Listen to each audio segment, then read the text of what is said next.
Amazing. So, hi everyone, welcome and thank you for attending today's webinar. Today's session is designed to help us handle some real messy human moments that can happen in nonprofit work. We are talking about those difficult interactions where frustration can boil over, voices can arise, and sometimes someone storms out. I know that all of us have probably been there. And the truth is, these moments can either break trust or build it, make us want to walk out. So, because de escalation, in the nonprofit world is such a team effort, we're definitely going to focus heavily on questions and sharing and practicing these skills together. So before we dive in, I'm going to shoot out a question. What is the most recent challenging interaction that you have faced? How did it leave you feeling? And you don't have to share out loud, but hold on to that moment as we go through this presentation, just so that, you start thinking about it. So again, welcome and thank you for attending today's technical assistance webinar. This webinar is presented by Amity Foundation, acting as the third-party administrator for LA County's Justice, Care, and Opportunities Department and the CFCI Care Grants. The CFCI, or Care First Community Investment Grants, are the result of ballot measure J, voted in by LA County residents in 2020. Care First Communities and Alternatives to Incarceration that address negative outcomes caused by racially driven criminal legal system inequalities and long-term economic disinvestment. Today's webinar is being recorded. You do not have to be on camera. Understand that if you are on camera, your image may be captured in the recording, and that staying on the webinar represents your consent to being recorded. At Amity, we incorporate teachings that center the community before we begin our work. Today, we will use the LA County Land Acknowledgement to recognize the price paid by individuals that has resulted in efforts such as Care First Community Investment. We recognize that we occupy land originally and still inhabited and cared for by the Tonva, Tataviam, Serrano, Quiche, and Chumash peoples. We honor and pay respect to their elders and descendants. We acknowledge that settler colonization resulted in the genocide of the First Peoples. This acknowledgement demonstrates our responsibility and commitment to truth, healing, and reconciliation, and to elevating the stories, culture, and community of the original inhabitants of Los Angeles County. So, nonprofit environments are pressure cookers. We are often the last line of support for people in crisis. Folks navigating unhoused or folks navigating being unhoused, food insecurity, domestic violence, system injustice. These are people with legitimate ongoing reasons to feel stressed and distrust. Every interaction is shaped by past harm and unmet needs. So why does de-escalation matter? Because these moments aren't just about getting through the conflict, they're about preserving dignity and making sure people leave feeling heard, respected, and supported. If we escalate, we lose trust. If we stay grounded, we build it. So when conflict arises in your work, what's typically at stake? Is it just about resolving the immediate issue, or are there bigger relationships and systems in play? Imagine you're the director of a client services at a nonprofit that serves unhoused individuals. You open an open house to educate the public about your work and the challenges unhoused people face. A community member aggressively and repeatedly questions your executive director. You politely thank the community member for their feedback and invite other attendees to share their thoughts. The man remains quiet for the rest of the meeting, but afterward, he walks up to you saying he doesn't want his tax dollars going to services for unhoused individuals. He gets into your personal space. His voice is just below a shout. What do you do? Does anyone want to share what they would do in this situation?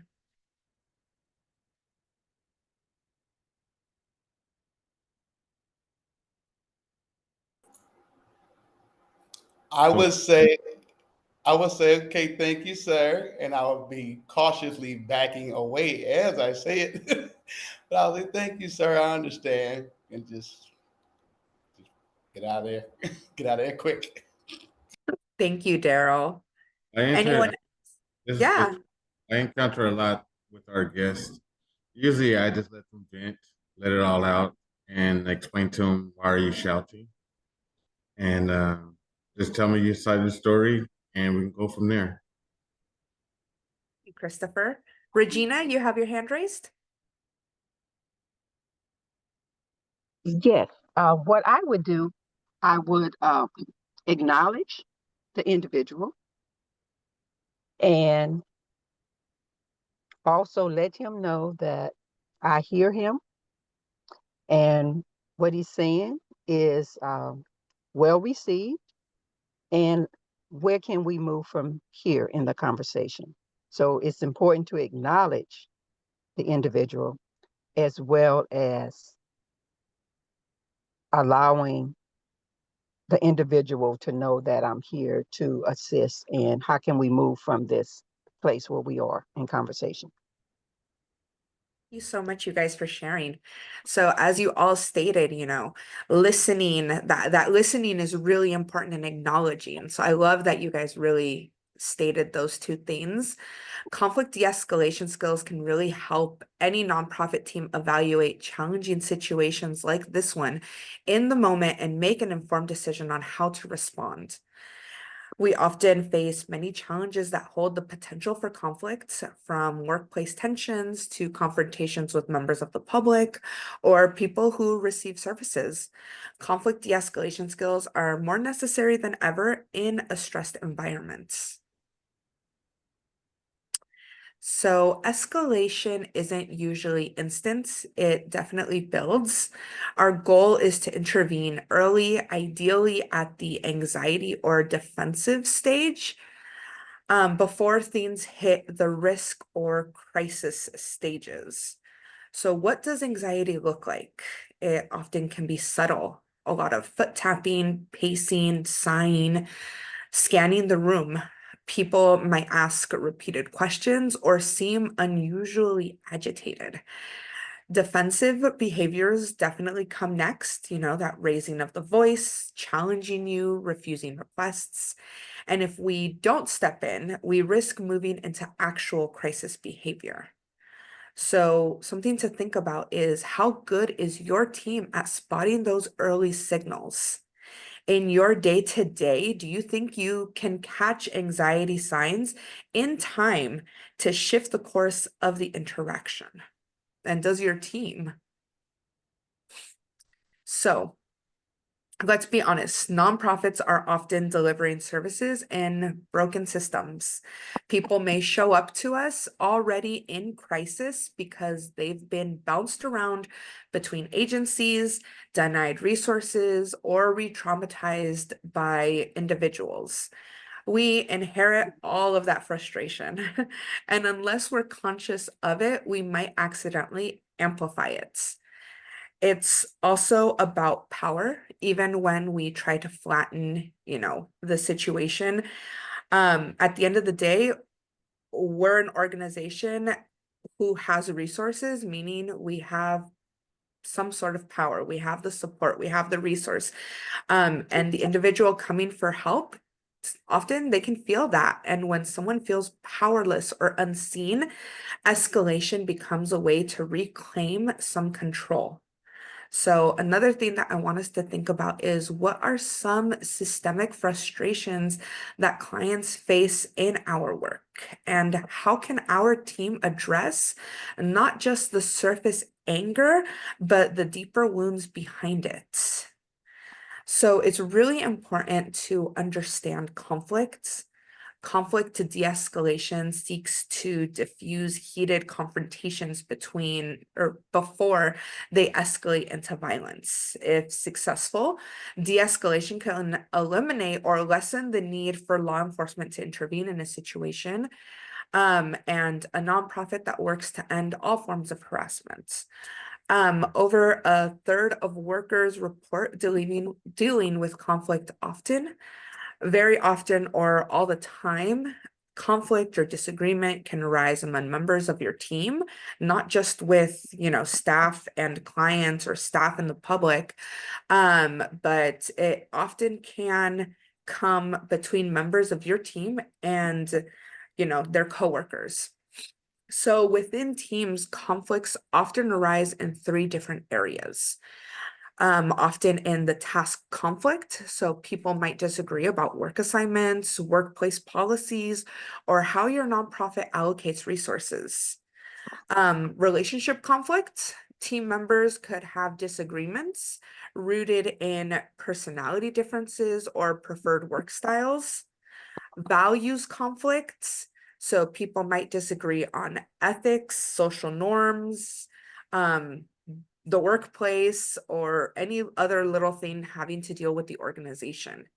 These same dynamics can also cause conflict between team members and members of the public. People that your nonprofit serves might feel they are being treated unfairly or that your nonprofit has allocated resources wrongly. And people might be angry about not getting enough of something they need and express their anger to the person they are dealing with at your organization. So most of us experience or have experienced some form of conflict, at least in our organizations or any other work environment that we may have worked at. And many of those experiences often don't result in violence. So before you can de-escalate anyone, we often have to regulate ourselves. Our own nervous system is the most powerful tool that we have. If we come in already tense or defensive mode, we're more likely to escalate things just by existing in that space. So we need to think about our personal cues. Is our heart rate speeding up? Are our shoulders tightening? What tools do we use to ground ourselves? Is that breathing work? Is that counting? Is that positive self-talk? Our calmness is definitely, it's definitely, what's it called? Calming. Um, and our calmness is definitely contagious. So sorry. When people see that we're steady, they're more likely to match our energy, right? So what physical signs tell you that you're starting to escalate, right? What's one strategy you use to get yourself back to that neutral ground? Does anyone want to share what is one of their habits or one of their tips to self-regulate? Hi, my name is Joshua Wilson. I'm with Living Advantage. One of the ways in which I self-regulate is taking deep breaths. So, and utilizing that to kind of think before responding or before reacting.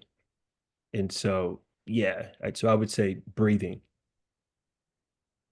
Thank you. Anyone else want to share what a tip for them is? Well, Hey, me. me, go ahead. Oh, go ahead. Well, You want me, to go? I try to assess the situation first, or like I do with houses, and the manager will call me. It's like, hey, this guy's going crazy. Da da da. I try to get as much information from the manager as possible. So by the time I arrive and talk, I already got the manager's side. So I would try to hear their side, let them express what happened, what they feel, and then I assess it. Then, as long as they can get it out of their system, they pretty much can turn out to be fine, and you're able to talk to them normally. Ben, did you want to say something too? Oh yeah, hey Mina, it's Taco with APUU. Yeah, we do a similar approach to with first and foremost putting empathy at the front of our minds. The people that we're dealing with come from environments and social structures that we're familiar with. So we do a collective approach. So if it's myself and then the team members and all of us are kind of like approaching it from that standpoint. It's like more resources are added. And I see someone does have their hand raised, Yashima. I hope I'm saying that correctly. If not, totally correct me. It's Yashima, but Yashima, thank it's all you. right. um, one of the ways I self-regulate is I try my best to like count to 3 before I like how the other gentleman said it, how he'd take deep breaths. I try to do the hand method. I try to like trace my hand, de-stress, and like really get the feel of the situation, like try to see like if it's a conflict happening with between, because we do deal with a lot of students. Our organization is called Connected to Lead, so we do deal with like lots of youth and try to see like both perspectives. If somebody's arguing or if they're not really feeling each other, we're trying to see like, oh, what's going on with the conflict, try to see like what's going on with the certain student, and we try to like talk to them and see both points of views instead of like just assuming. We try to see on both points of view. So we like to do lots of breathing techniques. We around like we talk about mental health and we see like what's your struggles, how can we like, we like to get to like the solution, like what would be the best solution for you, and we try to see in their point of view and try to see it and see, like try to feel like empathy, like how the other gentleman said it too. So we are big on like mental health and big on self-regulating, like how you was mentioning earlier. I really liked your point as well. So we're on like really about breathing and taking it slow and see like what's the best step to get to and like how can we get to the solution. To, to add to that, one more thing. This is Joshua again. Hello, everyone. Not taking it too personal. Is like you've mentioned before that they're dealing with a lot of different things. So, like the young lady just mentioned as well, empathizing is very important, which allows you not to take it so personal and to just kind of handle it as such.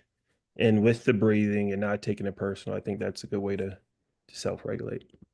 Yeah, And do you thank mind if I add in? I'm sorry. of course. No, of course. Go And ahead, this is Cynthia. Cynthia from Holidays Helping Hands, and Joshua took mine, but I'm gonna add to it. Go In ahead. addition to not taking it personal, I noticed that you guys don't have it on here, but lower your voice, because if you're both screaming, no one's listening. And usually if you grab their attention when you lower your voice, because in order for them to hear you, they're going to have to lower their voice. So that's one of the techniques I've learned as well over the years. You. So thank you everyone for sharing. Yeah, go ahead. What I also learned too is that a lot of people that we deal with has always been judged by the things that they do, and I like what you said, talk lower. Usually, if there's really escalation like that, usually I just won't say anything and let them just vent it all out. Once they get it all out, the tension goes down, and sometimes I just say, "Why are you yelling?" You know, like question about why you're yelling. And a lot of times they think about it, it's like, okay, this guy's listening. And they end up telling me what the situation is, and it helps me assess, in between the truth of what they're saying or the lying of what they're saying. I just listen to. So if you're not the person that listens, then you will never be able to resolve the situation. You have to listen first before you can try to act on it. Thank you. So what to do when conflict does surface? If you notice low-level conflict at work, for example, team members avoiding each other, complaining about one another, or frequently nitpicking each other. Some things that you can say are, or some things that you can try is making sure that you're fostering an environment that's open, collaborative, and communicative. Consider working with your team to come up with a short list of rules of engagement. It could include things like we don't interrupt one another unless absolutely necessary. We use language that is respectful of others. When you see the conflict, determine if employees can resolve it on their own with some guidance from you. If you need to step in to resolve or mediate it, or if you need to involve human resources, seek their help, or involve them in that mediation if possible. If you need to step in, hear all sides though. Someone had mentioned, getting the story from everyone, right? Listen actively to understand rather than respond. Ask the individuals to involve, or ask the people involved to use I statements rather than you statements.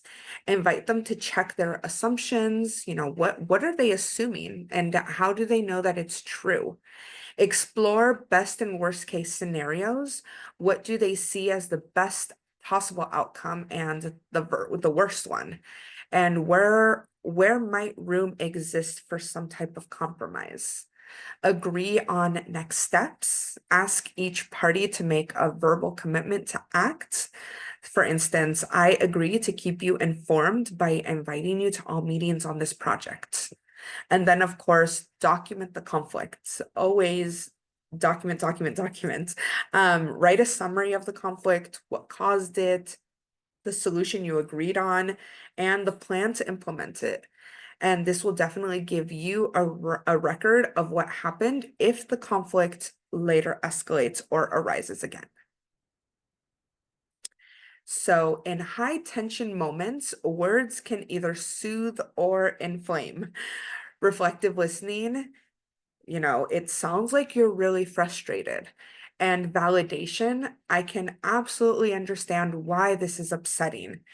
Shows people that you're not dismissing their experience.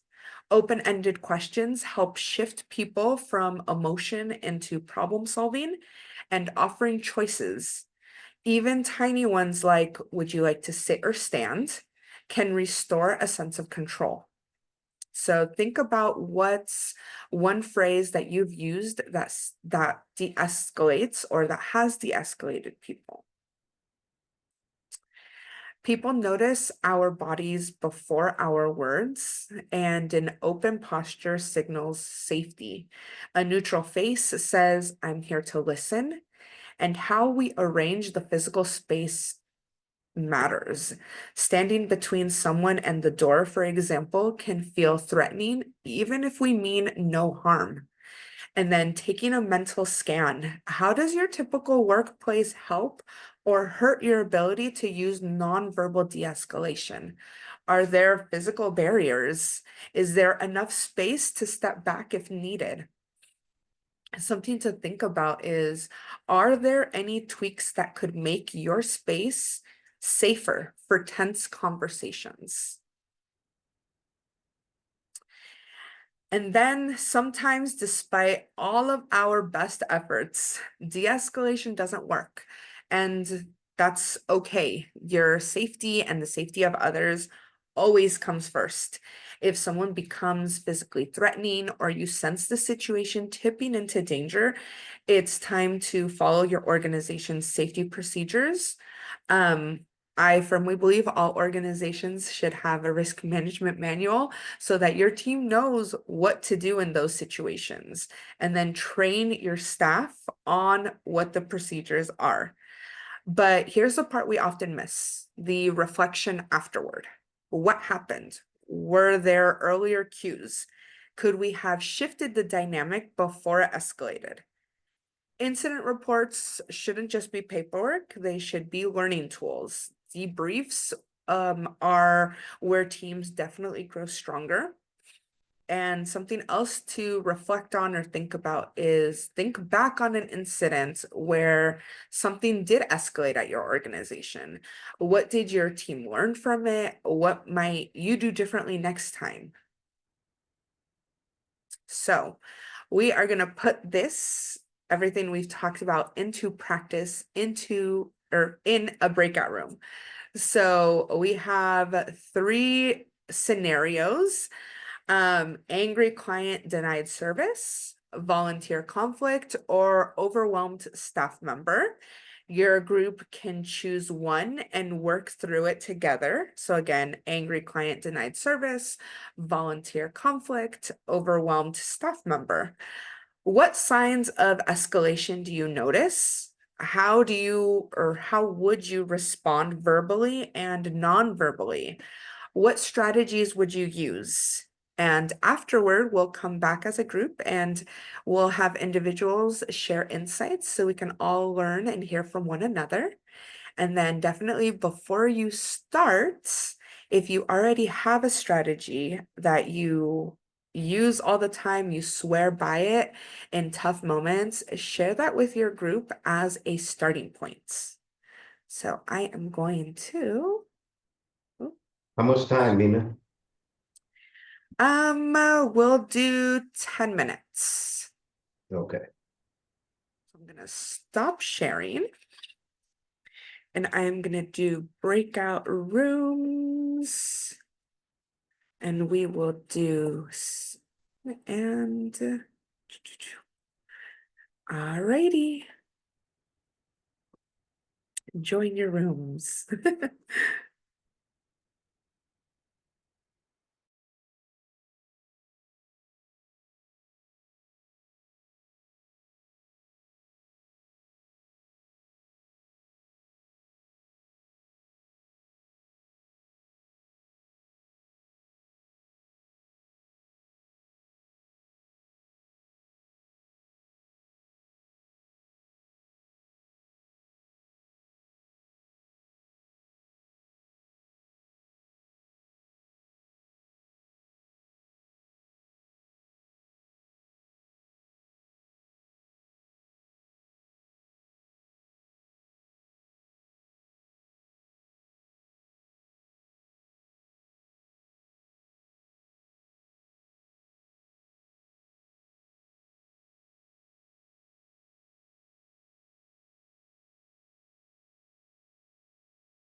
Alrighty, so everyone is back. Thank you so much for Sorry, Myra. Sorry, Myra. That was the fastest 10 minutes ever. So thank you everyone for coming back. We are gonna go back into sharing the presentation. Go and share. Okay, so from current slide, then, okay. So, oop, what happened? I don't know what happened. What? Hold on. I gotta know what happened. What happened? Share. Center. Okay. And then.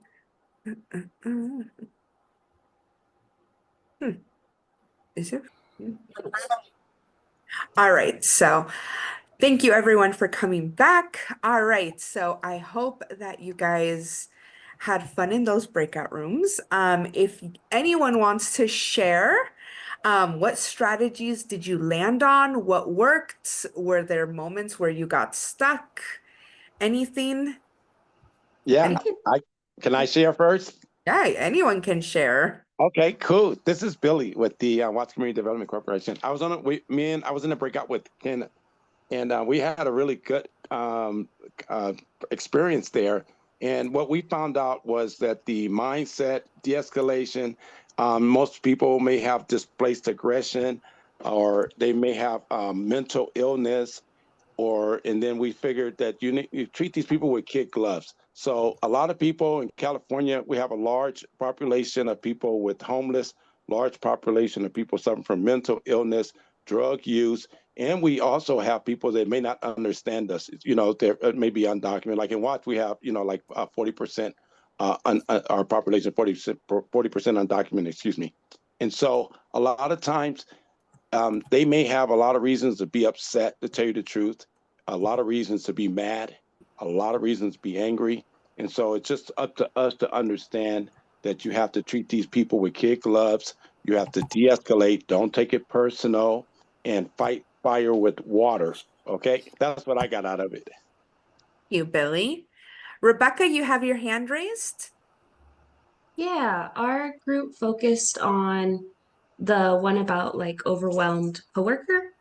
And for escalation signs, we talked about how I think often we all know like the outward when some people's reactions to stress is uh very like a lot more visible, obviously visible, but escalation signs could also be seen in people becoming a lot more withdrawn. Their mood can seem a lot lower, like that one coworker who's always bubbly and happy in the morning, all of a sudden goes straight to their desk and isn't really up for talking, and that could be an indicator of it. Things that and to keep it succinct, ways to like work with it is ultimately when it comes to someone who's overwhelmed, it's not like we all know it's not like we wake up one day and all of a sudden we have 10,000 tasks and we need to get it done by the end of the day. Rather, it tends to be like an accumulation over time, and slowly building, which will lead to slowly like overwhelming you, whether it's too many tasks being assigned to you or you don't feel like your voice is being heard.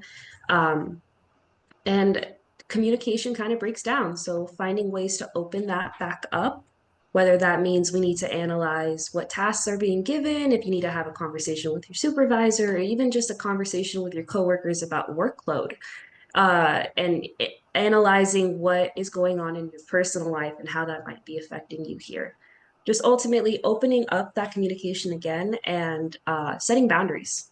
Like if something is too much or if you do not have the capacity to do it, it is okay to set that boundary so that way you're making sure you're taking care of yourself and you're not giving away what you really don't have the room to be doing so.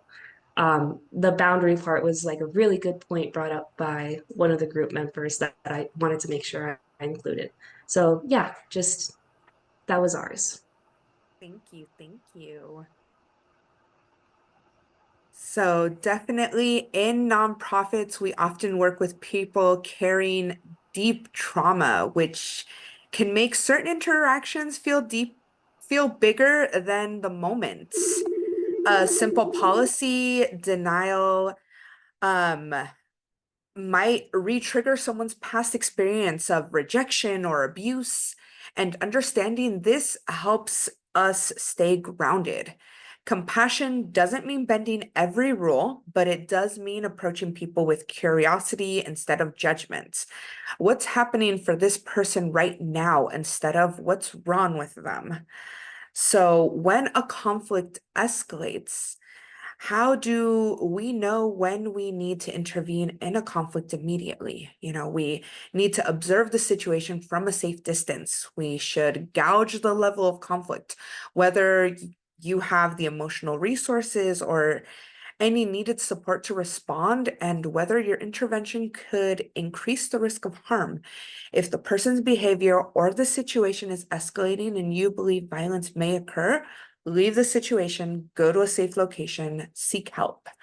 So definitely some warning signs that a conflict is escalating, which increases the risk of violence. Agitation, which is the lowest level of conflict. It can involve aggressive body language, sighing loudly, eye rolling. Note that at times some neurodivergent people may display gestures such as eye rolling without an aggressive intent, though. Escalation, so the middle level of conflict, it can include pacing, finger pointing, using an aggressive tone of voice, raising one's voice, or arguing. That peak conflict, which is the highest level, it includes verbal abuse like shaming, humiliating, harassing someone, spitting or inappropriate touching or gestures, physical aggression, or the display of weapons. If you decide to take action to de-escalate the situation, take a few deep breaths to ground yourself before you act. Change the setting, remove people from the area if you can. This could mean asking some of the parties in a conflict or any onlookers to leave. Respect personal space, maintain a safe distance, don't touch the person who's upset, and then listen. A lot of you guys mentioned listening. So definitely give the person your full attention. Nod, ask questions when you can. Don't change the subject or interrupt, and empathize. Show genuine concern and do not judge the individual. Speak slowly, speak calmly, monitor your volume, do not raise your voice. Avoid emphasizing words or syllables, which can escalate a situation. And then see definitely how you can use languages again where those I statements where you encourage I instead of using the accusatory of you. So don't ignore the harasser or engage with the person who's being harassed. You could ask them for the time, or just spill or drop something to shift attention away. Delegate, document. So again, documentation is really important. Delegate, ask someone else to take a specific action to help you intervene. This could be a person, one of your coworkers who you feel has more experience in de-escalation, a supervisor, or someone who the individual who is getting escalated, someone who they trust. And then direct, if you and the person, if the situation seems unlikely to escalate and you can tell the person that is, escalating the situation, if you feel like they want to speak up and you want them to stop being escalated in that situation, letting them know, please stop, that's inappropriate, leave them alone. Sometimes that can, your conversations can help them in a situation. So someone had mentioned boundaries, and I love how they mentioned this because boundaries are definitely critical. You can be calm, empathetic, and validating and still say no. In fact, clear, kind boundaries are often what de-escalate people most because they create safety. People feel the structure and know where the lines are. Many of us in our work struggle or can struggle with boundaries. We just want to jump in there and we want to help. We want to say yes. We want to overextend and allow behavior that may cross a comfort zone. But de-escalation is as much as about protecting yourself as it is about supporting others. So always, remember and keep the questions in mind of how do you personally feel about setting boundaries? What's one boundary that you've been working on while maintaining your work? And then after an intense interaction, we can feel drained, we can feel anxious, we can even feel shaky. And it's completely normal. Our nervous system goes through its own escalation process. So it's definitely critical to intentionally reset, whether through breath work, a debrief with our coworkers, or stepping away for a few minutes. A walk outside, it can really help. We can't pour from an empty cup. And the more we care for ourselves, the more effective we'll be in the next tough moments. So definitely think about what your favorite way to reset is after a hard interaction. How can we normalize self-care as part of our team culture? After conflict, we should learn, process, and heal. When a situation of conflict ends, take some time to reflect. What worked well? What do you wish you had done differently? Acknowledge that whatever happened, you handled the situation as best as you could in the moment, and you're committed to learning from it. Lean on your workplace individuals and for help, and take some time to calm and restore yourself too. Find a quiet space. Again, take a walk if you need it, talk to someone you trust, or do any other activities that ground you. A lot of people mentioned that breathing work. I really like the tracing your hands. Conflict is a fact of life with all of the pressures that we do within our work of nonprofit, and helping the individuals in the communities that we serve, the team members who serve them. Conflicts will surely arise, right? So if you can quickly assess situations and use de-escalation or bystander intervention when it's safe, you'll be well prepared to meet those conflicts. In the best case scenario, everyone involved will learn something about how to meet conflict next time. And that's honestly something all we can strive for. So de-escalation isn't just an individual skill, it really is a team practice. The more we create a culture where we openly talk about tough moments, swap strategies such as today, and support one another, the more resilient our whole organization becomes, our whole community becomes. Regular debriefs, shared language, and ongoing conversations are really important. This work is never done, and it's something that we can definitely keep refining as we grow as a community. So the final question I pose to all of you is, what's one thing that your team could start doing this week to strengthen your de-escalation culture? If anyone wants to just share very quickly.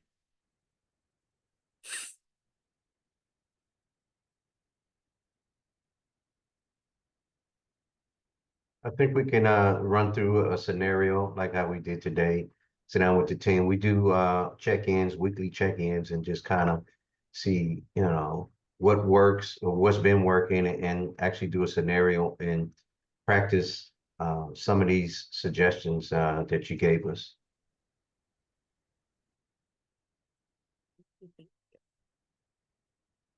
So Thank you all for showing up today, not just today, but overall for the work that you do every day. Nonprofit work is definitely difficult. The emotional labor is real. But when we sharpen our de-escalation skills, we make our work more sustainable. We create safer spaces for everyone, including ourselves. Remember, it isn't about perfection, it's about presence, practice, and progress. So definitely continue the conversation with your teams, keep supporting one another, and don't be afraid to ask for help when you need it. So again, thank you everyone for joining me today. On behalf of Amity Foundation, we always thank you for your time. Our QR code for our post-webinar survey is posted on the slide. If you could please fill that out, we would greatly appreciate it. That is the attendance that we do for this webinar. I will post the link in the chat in a quick minute. So anyone who can't access the QR code, just stay behind a little bit and I'll post the link in the chat.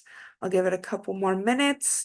But if you're able to access the QR code, you are more than welcome to leave. Thank you so much. Stay dry on this rainy Wednesday. Have a great day, everyone. Bye.